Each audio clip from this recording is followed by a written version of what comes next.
What's good with it? It's Sharp with it, and today I brought you some videos that may make you rethink your reality. But before we get into this, could you please hit that like button, that subscribe button, that I should not have to remind button up your coats, because we're about to step into the code. Let's go. How do they do that? How do they turn a family member against you? So everyone in the United States, so if you look, a summary of our main message is number one, everyone in the United States, and it appears to be most of the world, are being tracked by certain satellites. And these satellites are called GPS satellites. And they are the latest technology. All of this is done with a top secret clearance. They have more than 190 satellites under their direct control. They track the precise location of every US citizen by bouncing a microwave beam right here on the top back part of your head. And if you place your hand there firmly, put your knuckles right above it, you can actually feel the microwave pulses. They're about once per second. Everyone in the United States is tracked. Every person that I have tested with my own hand, I can feel the microwave pulse. And these weapons produce a microwave scalar beam. In other words, this is a new type of technology that operates under a very mysterious wave. It's called a scalar wave. And it is apparently part of the deep state plan to monitor, track, and surveil everyone on the planet. Oh, okay, great. They aren't particular just to US citizens. We have found that this is a global program. The crazy part is I do feel the pulse. Now, I don't know if I'm just tuned into a higher frequency or if I'm just on a premium tracking plan. All right, we're finally diving into the series. We're talking about the prison planet, and please watch us through the end because you do not need to be afraid, even though sometimes it sounds scary. So a few years back, I stumbled onto the prison planet theory, essentially that Earth is a farm and humans are being harvested for our negative or positive energy. Now, what's fascinating about this idea pops up everywhere. In fact, some of the earliest Christians, the Gnostics, believed that what Jesus was exposing was the prison planet. The premise was essentially that the Earth was controlled by a lesser god called the Demiurge. And with the Demiurge, there are entities called the Archons who essentially mess around with the world to make everything terrible so that everybody's staying in this negative energy so that it can be farmed. And one of the themes that comes up repeatedly is that the moon is a reincarnation trap. Within Hinduism, it doesn't paint it as a negative thing, but it does paint the moon as a node within the reincarnation circuit. One of the Upanishads states that people, when they die, their souls go to the moon, they're eaten by the gods, and then they're sent back to Earth. In the Tibetan Book of the Dead, they warn to discern between the clear light and other enticing lights because the enticing lights pull you into this reincarnation trap. What's fascinating is this theme came up in the CIA's Stargate program. Ingo Swann, who was a pioneer within the remote viewing industry, also talks about hidden structures on the moon. Courtney Brown, who is a remote viewer from Farsight, says that the moon is a soul trap. She also asserted that Earth is a prison planet where unconscious people unknowingly are being farmed for negative energy. That negative energy is called loosh, and that term was coined by Robert Monroe. All of the CIA's remote viewing, astral projection, the Gateway projects, it was patterned after this man. Now, what Robert taught about the prison planet isn't just negative. He simply just said that Earth is a farm and we are the crop. David Icke repeatedly talks about the Saturn-Moon matrix and that Earth is a mind prison. It is a consciousness prison. Terence McKenna, a pioneer in modern psychedelics, talks about the moon being a soul trap.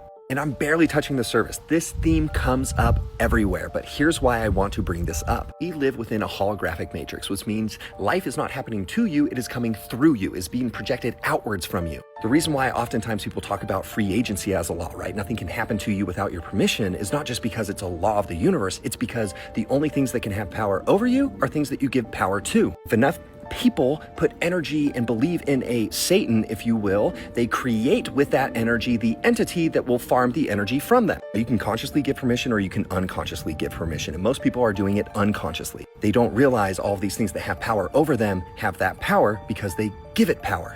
They are the ones that are creating it. Now, here's what I want to say. There's so many misconceptions around love, and love is the power that literally breaks you free. It helps you enter into energetic sovereignty. You tap into your powerful potential. I love you. If they're harvesting energy, joke's on them. I've been running on caffeine and unresolved childhood trauma for like years. All right. So here's what you want to look for. Well, here's what you make sure you don't want to see on your apple. When you have a 4 there, that means it's covered and coated in pesticides, and it's covered with a wax.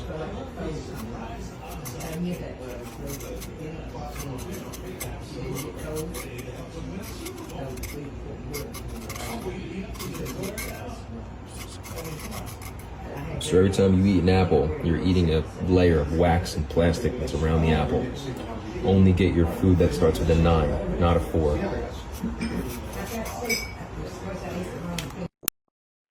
They say an apple a day keeps the doctor away. Unless the barcode says 4, or if it's covered in wax and pesticides, it probably won't keep the doctor away. 我操，2块钱，我看多少钱？我操！2块钱，我要。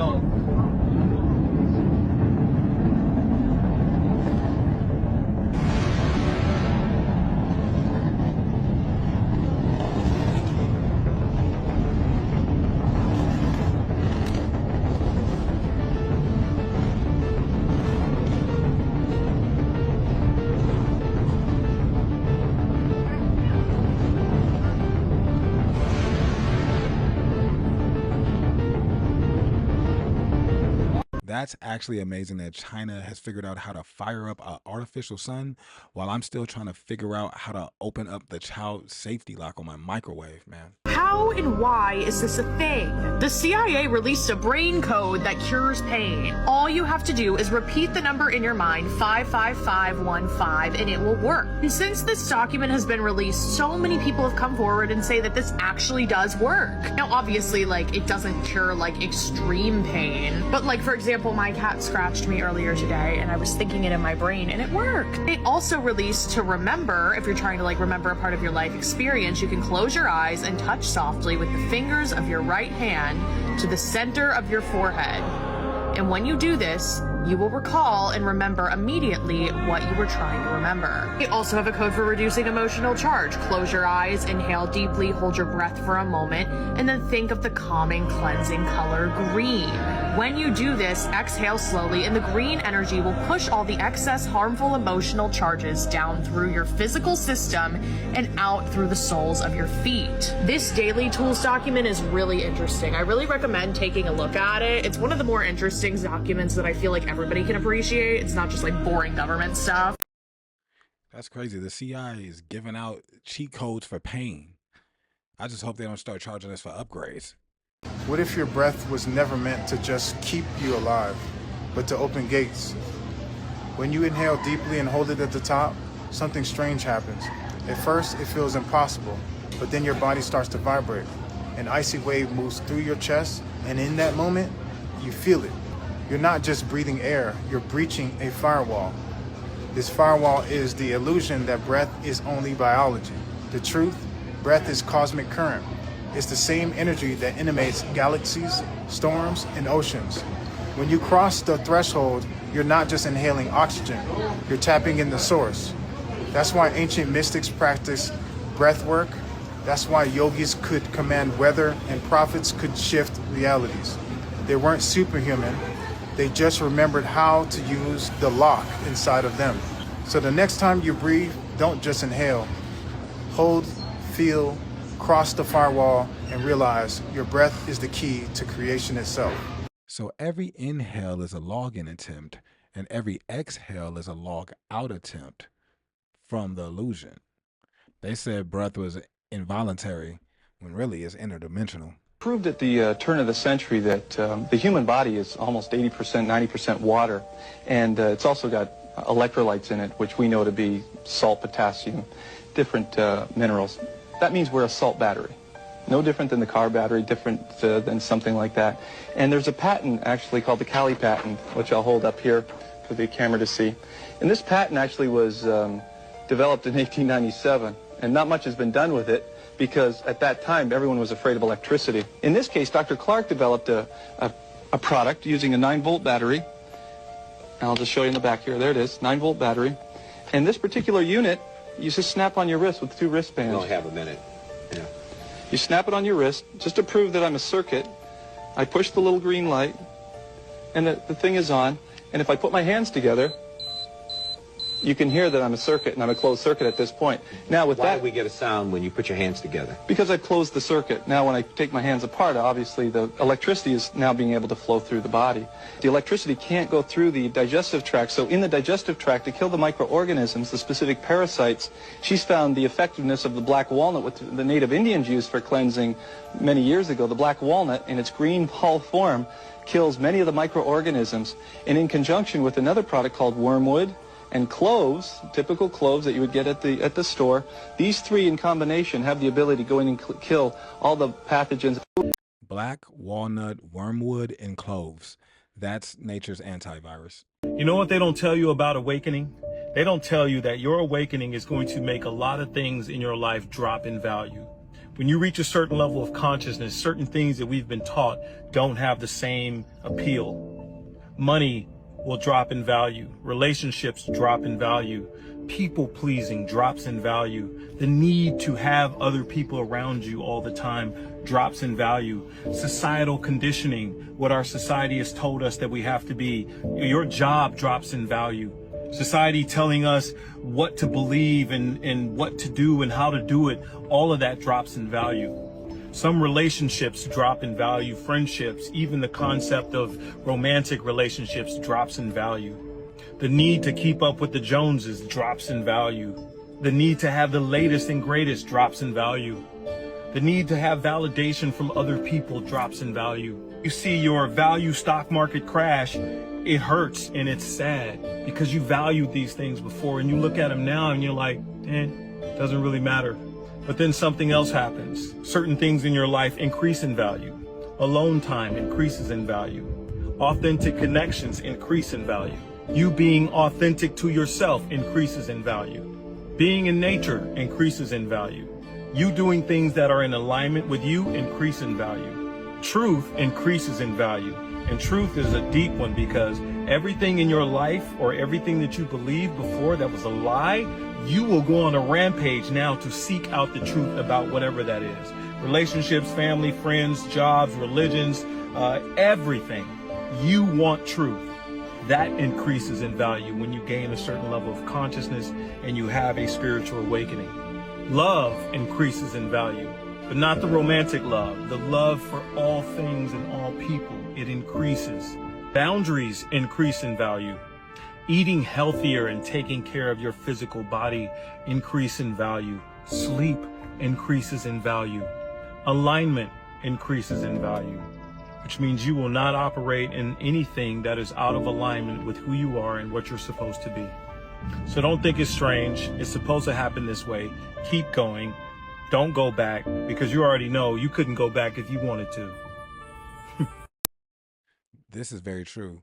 When your vibration heightens, then you tend to start to be uninterested in things you were interested in before, and people start to kind of dwindle away because they might not match your frequency, and other things become more important than they ever were. Like sleep for me now is sacred maintenance. Alignment isn't optional anymore. If it's not in tune, it's out. Awakening doesn't make you better. It makes you clearer. And clarity is expensive. This is the thing about making videos that literally nobody tells you. And it's that once you get in the flow of it, you're actually going to find it so easy to make videos that it's actually going to blow your mind. But the problem is that so many people, because they're not naturally encouraged throughout their life, because maybe they've had people doubt them, or even more accurately, they've doubted themselves, and what happens is they begin to suppress their expression. They begin to try to fit in with everybody else, which is great at school or at a workplace, but it's really the opposite of great when it is that you want to create waves and you want to go and create a personal brand. Because in order for you to really connect with the people that you're meant to, you're going to have to be you. You're going to have to actually be showing your unique codes.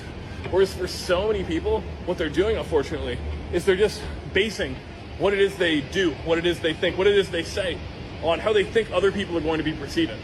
And in some parts, that can be effective, but it's going to fundamentally ignore the actual shift that you can make in the collective. That when you do, is going to make everybody see you as one of a kind. Everybody see you as somebody that they either love or hate. And that's the point where you're actually going to be making some traction, making a difference in both the quality of people that you attract with your personal brand, and also the quality of change that you're actually able to create. Because you want to go and make content like everybody else, you're going to get what everybody else gets, but it's not much. But if you make content in the possibility of yourself, reflecting your higher self to the world, then you are one of one. Nothing can replace you. And there's going to be so much of an easier time they're going to have. Because instead of going and having to think, oh, what is the world like the most, you'd be like, how do I be the most myself? And if you want some tricks in order to actually coordinate that and really find out what is going to be able to get you to that mode of expression where you are totally unique, then what you need to do is like lean into your opinions that you have, lean into what it is that you talk about, what it is that your perspective on things that is unknown. Lean into that, lean into your own unique language, because the more unique you can be, the more success you're going to have easier on here, because there's just less people doing it. Go type unique in the comments to remember that your personal brand should be a foundation with your uniqueness, and it's going to help to go and build a business out of communicating your uniqueness on the internet. Making videos isn't hard. It's remembering you're allowed to be yourself. That's the real challenge. When you stop asking what the world wants and what you are, start asking yourself what and who you are, that's when the camera becomes a mirror, and the mirror, that becomes a portal. Speak your language, even if it's weird or unpopular. That's how you build a signal, not just noise. You're not supposed to be here to go viral. You're supposed to ripple, cause waves. It took me 9 years to learn this, but I'll teach you in a minute. Here are 10 uncomfortable truths about life. 1. A salary is a drug that your employer gives you to forget your dreams.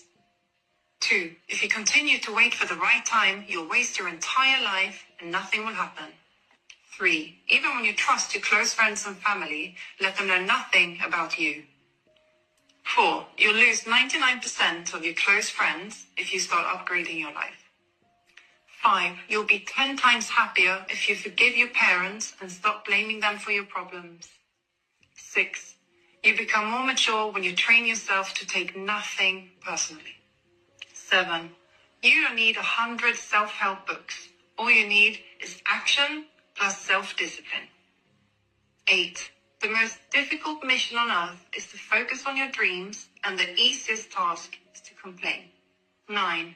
By age 30, your inner circle should be more focused on making money, building their body, and starting a family. 10. People are stuck in toxic relationships because they're afraid to be alone. Taking nothing personally is the one that I'm probably working on right now the most. Following your dreams being the hardest mission and complaining being the easiest side quest. I really felt that. But anyway, that ends another episode. I appreciate your valuable time. You could have been anywhere in the world, but you chose to spend it with I. And I would like to thank you, sincerely, Witted. Get witted to get lost.